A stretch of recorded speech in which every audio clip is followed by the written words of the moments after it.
안녕하세요 여러분. 오늘은 박정희 정부와 한일협정에 대해서 같이 공부해 보겠습니다. 1961년 5월 박정희의 군인들은 정변을 일으켜서 장면 내각을 붕괴시켰습니다. 이들은 당시 사회가 각종 시위나 운동으로 혼란해지고 있고 평화통일 등의 주장은 반공산주의 사회 질서를 무너뜨릴 수 있는 위험한 주장이라고 말하면서 사회 안정을 위해서는 정변을 일으킬 수밖에 없다고 말했습니다. 하지만 당시 박정희를 비롯한 군인들의 정변은 사실 정당성이 없었습니다.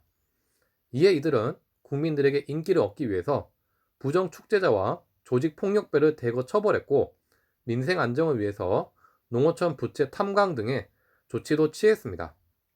이후 이들은 대통령 중심제와 국회 단원제로 헌법을 개정했습니다. 또한 정보기관인 중앙정보부를 만들고 민주공화당을 창당했습니다. 군사정부의 최종 목표는 대통령 직권을 통한 권력 차지였습니다. 이들은 1962년 앞으로 정치에 참여하지 않겠다는 약속을 깨고 박정희를 대통령 후보로 내세워서 제5대 대통령 선거에 출마했습니다.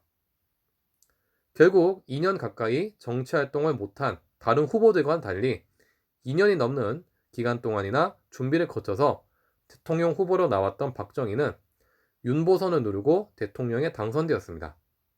결국 군사 쿠데타는 사회 질서 유지가 목적이 아니라 권력 차지를 위한 목적이었던 셈입니다. 정권을 차지한 박정희 정부는 반공과 경제 개발을 내세웠습니다. 경제 개발을 위한 자금이 필요했던 박정희 정부는 우선 일본과의 국교 재개에 주력하게 되었습니다. 여기에는 한국, 미국, 일본을 연결한 집단 안보 체제를 구상했던 미국의 권유도 있었습니다. 하지만 일본과의 국교 재개는 여러 면에서 아쉬움이 많았습니다. 박정희 정부는 식민 지배에 대한 사죄나 정당한 배상 요구보다는 경제 개발에 필요한 자금을 확보하는 데만 주력했습니다.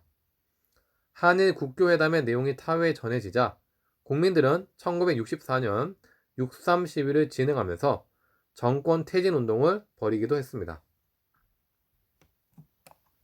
그러나 군사정부는 계엄령을 선포하고 1965년 기어코 한일협정을 체결하고 말았습니다. 여기에는 여러 가지 큰 문제가 있었으며 특히 한일 관계에서 무엇보다도 큰 문제가 되어 왔던 식민 지배에 대한 일본 정부의 사죄와 배상이 빠져 있었습니다. 한일 기본 조약에는 일본의 식민지 지배와 그것이 한국인들에게 미쳤던 피해에 대한 사죄의 말은 한마디도 없었습니다. 1965년의 한일협정은 이렇게 현재까지도 많은 논란 속에 있습니다.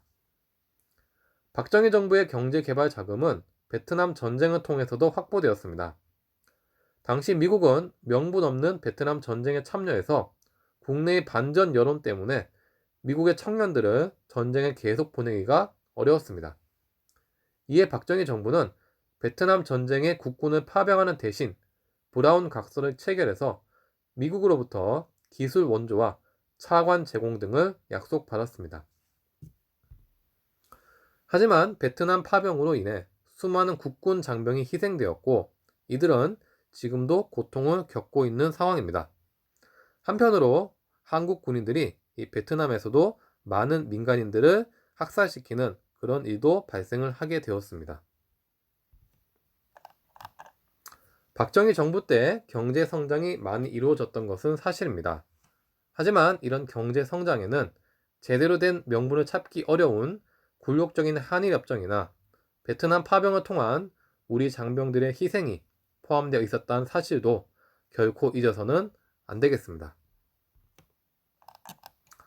네, 이렇게 오늘은 박정희 정부의 탄생과 한일협정에 대해서 같이 공부해 보았습니다. 오늘 수업한 내용 정리 잘 하시길 바라겠으며 다음 시간에 뵙도록 하겠습니다. 수고하셨습니다.